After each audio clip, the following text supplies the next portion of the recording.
Hi there everyone, Lars here, with a Castlevania Nocturne review and analysis brought to you by Camille's Harem. Not just a podcast for novice writers by novice writers, but also a YouTube channel by novice writers for novice writers, because writing is an adventure, it's more fun with friends. And if I could sum up this season of Castlevania, or this new series, Castlevania Nocturne, in just one idea, it would be this: missed opportunities. And if I were to get even more to the point, I'd probably say this: lack of buildup. Oh boy, this is this is sad. I'm just going to cut straight to the chase right here. Despite the fact that this series is gorgeously animated, right on par with Castlevania Seasons 1 through 3, and despite the fact that there are a lot of really good things going for this story, I especially love the world building. I do enjoy a lot of the pacing for the overall plot. There's some characters that I really do like. It's categorized by so many missed opportunities and moments that were not earned because they were not properly set up, nor were they properly executed. And by the end of the season, I felt let down. Now, as I go into this, I will be engaging in some spoilers. I won't go over every single major plot point of the story. Instead, I'm going to focus on some of the big things that I felt really kept the story back from blossoming into the awesomeness that it should have been. First of all, let's start off with some of the missed opportunities within the setting and overall plot. This story takes place during the French Revolution, and oh boy, you have so much fantastic material to use for the French Revolution, which the show actually does try to capitalize on.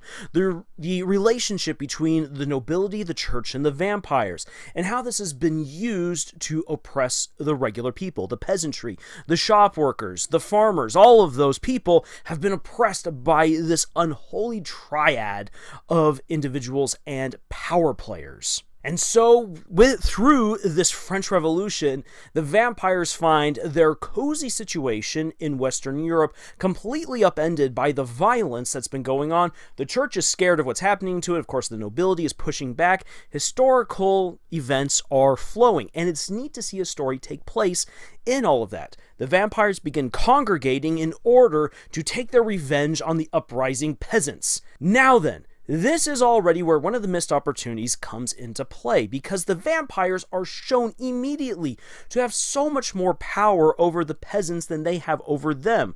Why then are the vampires fearing this overthrow when they can quite clearly slaughter entire villages of peasants within a night?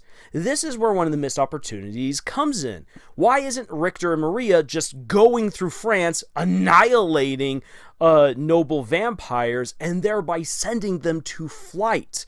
That would be really interesting to see. Or perhaps to see that the vampire hunting gig has expanded since Trevor Belmont, and we have more of these people, maybe more like posers, to the vampire hunting trade. They can kill vampires, but at severe cost of human life and at massive collateral damage, which then you could use to introduce Richter as the guy who, though he's very young, he's a Belmont, and he's very capable, and he's able to annihilate vampires faster, easier, with less damage, and with less cost in human life.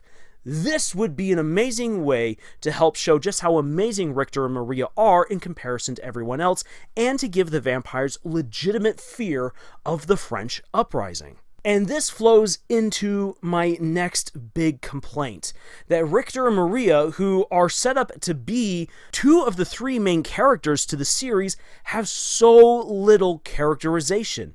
Annette, who comes on in, is given the lion's share of screen time and characterization in Season 1. And that's totally fine. I know I've seen some people complain about who she is as a character.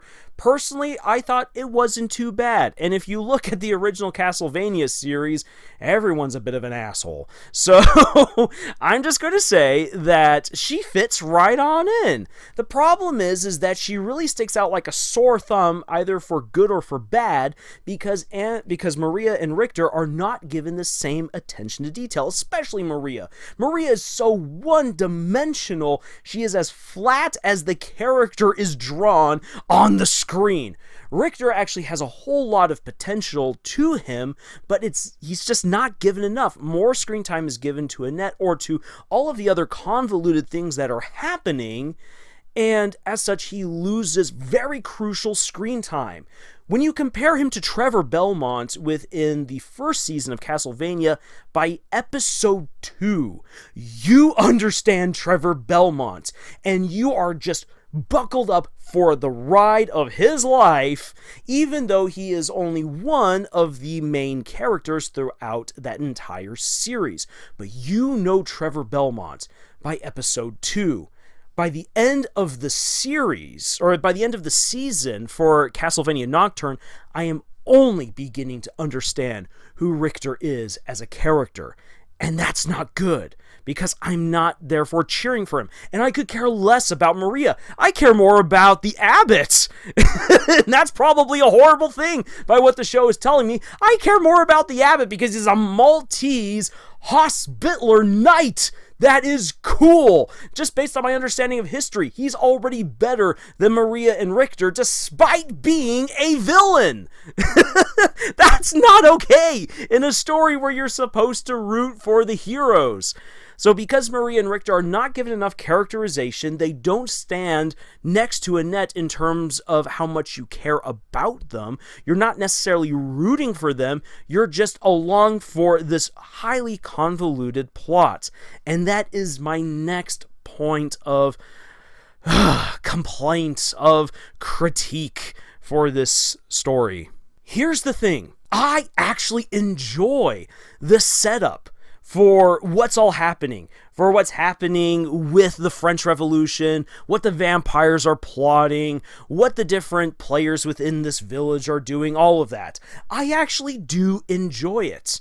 I enjoy the world building, I enjoy the history, I enjoy the myriad cast of characters and their different motivations and such. The problem is that these 8 episodes are trying to do so much with them that basically we jumped in comparison to the end of Castlevania Season 3 and skipped over Seasons 1 and 2. While I like characters such as the Abbot, such as Mizrax, such as Ulrux, the problem is I don't really understand them at all. I don't quite get their motivations, their backgrounds, or really anything like that.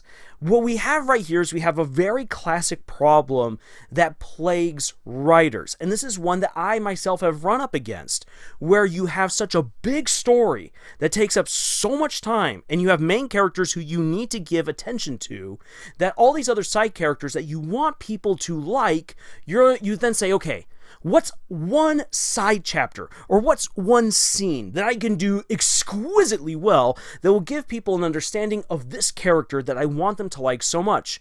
Okay, boom, I've written this one chapter, I've written this one scene. There you have it, that's all you need to know. We're moving on with the rest of the plot because we don't have the time. Quick, we don't have the time. We gotta get to the end. And that's the problem right here. This first season is trying to do what Castlevania Seasons 1 through 3 did within 8 episodes. And as such, everything is rushed. And so I am not as attached to the characters as I ought to be. There are some things that I have to fill in the gaps with my knowledge of the previous Castlevania series, or with knowledge about the French Revolution, or knowledge about other aspects of history or world building, in order to make sense of the insane fast pace that does not allow for anything to be properly set up or anything to be properly earned. And this especially comes into egregious light. It becomes awful within the last episode. And this is my biggest complaint of Castlevania Nocturne by far. How dare you try to sell me on a third-rate villain like Sekhmet and try to make me believe that she is stronger than Dracula when by the end of episode 1 of Castlevania Season 1, you already knew that Dracula was the greatest vampire in this world's history. And trying to undo that with this one season and a rushed conclusion did not sell me one bit on Sekhmet being a greater threat or even a dangerous threat to the world and its heroes. This is where timing, this is where setup, this is where pacing all comes into play. If we think back to the previous Castlevania series, Dracula was introduced as a very dangerous individual, and he was still built up as an absolute powerhouse throughout seasons 1 and 2, and he still cast a stark shadow over season 3.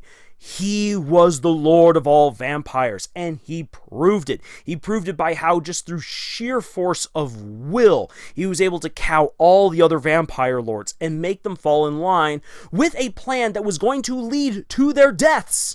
And then with the incredible fight between him, Alucard, Trevor, and Sypha, oh boy, we understand just how powerful this guy was. They barely won, and he already had 1 foot through death's door because he was starving himself to death. Holy cow! Dracula was a powerhouse. Defeating him was so well earned. You knew just how powerful this man was. You knew his motivations. You knew the depth of his despair and anguish, and you weren't sure if you were going to root for him or if you were rooting against him. Dracula was such a well-done villain on so many levels because Castlevania took its time to build him up as the big baddie. For Sekhmet, we do not get that. We basically jump really quick to her moment of, I am an Egyptian goddess, and now I shall summon this eclipse and destroy Ra, and now I am the greatest vampire of all time. And I'm like, yeah, I don't believe it. I already watching you. You've had to spend all this time accumulating all this power, doing all of this stuff in order to do what Dracula could have done at the snap of his fingers. And we know this because of what Dracula showed us he could do back in season 1 of Castlevania. Sorry, Sekhmet, you are a third-rate villain in comparison to Dracula. Now then, this actually spawned a bit of a conversation between me and one of my good friends, Haley, about the use of Dracula within vampire stories. And it's basically this. People come into a story already with preconceived notions of Dracula. He is the most famous vampire of all time. Sorry, Edward, you don't cut it. Dracula is the most powerful, most feared, most known vampire of all time. There are various stories where there are other vampires who are more ancient or more powerful than Dracula, or vampires who rise to become more powerful than Dracula, but those are different stories. Everyone knows Dracula. Everyone has a preconceived notion of just how powerful and awe-inspiring Dracula is.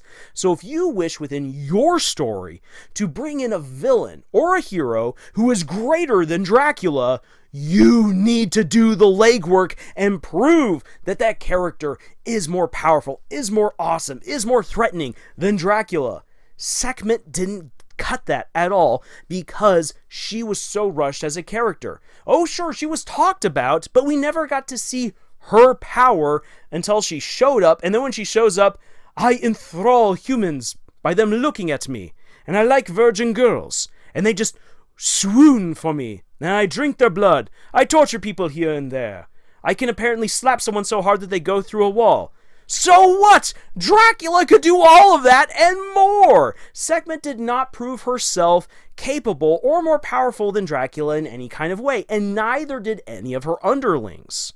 And so as such, as the season comes to a close, and Alucard makes his appearance like Skywalker, like Luke Skywalker, and you can decide which Skywalker appearance we have going on here, whether this is the Force Awakens appearance of Luke Skywalker, the Last Jedi appearance of Luke Skywalker, or Mandalorian Season 2 version of Luke Skywalker. I'll leave that up to you to decide, but Alucard basically has his own Luke Skywalker moment where he shows up, something happens, and then the season ends. And it felt really so unearned. And what's so sad is that this unearned moment with Alucard was my favorite moment of the ending.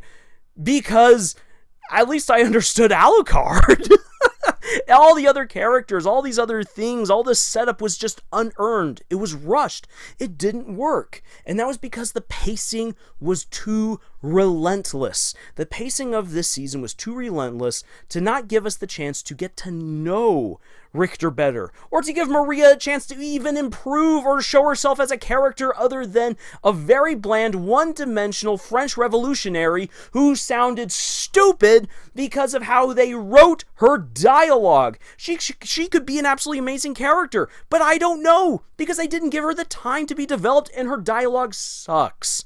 And Richter could be an amazing character, but they didn't give him enough time. Therefore, I'm just left with Annette, who I'm like, okay, she's awesome, but what are you going to do with her? Because we've been spending way too much time with Ulrich, who I don't fully understand what the heck he's going for, and we are not spending we spend just barely enough time with the Abbot to understand what he's doing.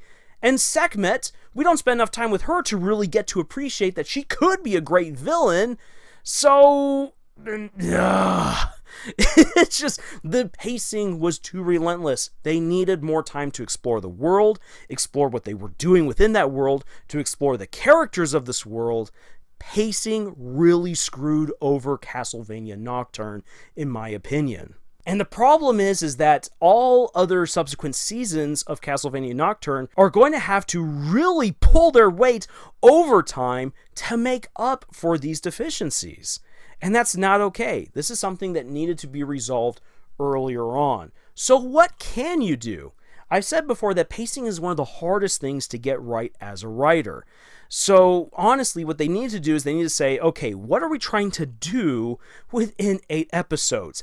Can we actually do that in a way where all of these characters land with the audience and the audience fully understands what's going on and they are fully invested? And if at any point you have to accept that probably that's not the case, that you're having to cut way more than you probably should, then the answer is we need more seasons. This is something that you have to ask yourself with when it comes to writing a book. Is my book becoming too long because I'm trying to fit too much into it? If so, I might want to split this into 2 books or into 3 books. How much time do I need to give my characters reasonably in order to be the best that they can become? How much time do I need to devote to the world so that way my readers understand it? How much time do I need to devote to the plot so that way the plot makes sense? These are things that you need to figure out for yourself. Some stories only require 5,000 words. A short story can beautifully deliver character development, characters, plot, all of that good jazz, and you can get all within 5,000 words. But that depends on that particular story.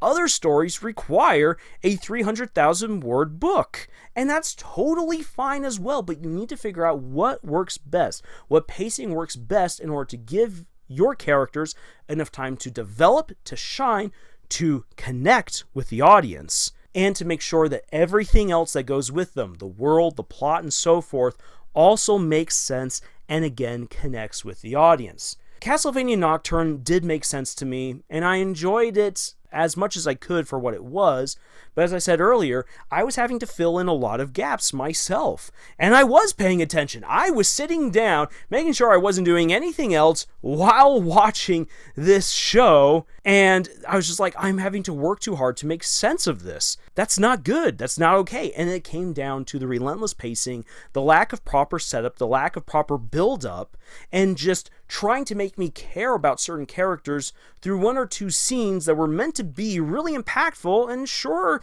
they were nice and they were good, in some cases they really were impactful, but it was never enough to make up for the lack that we got throughout the rest of the show's runtime.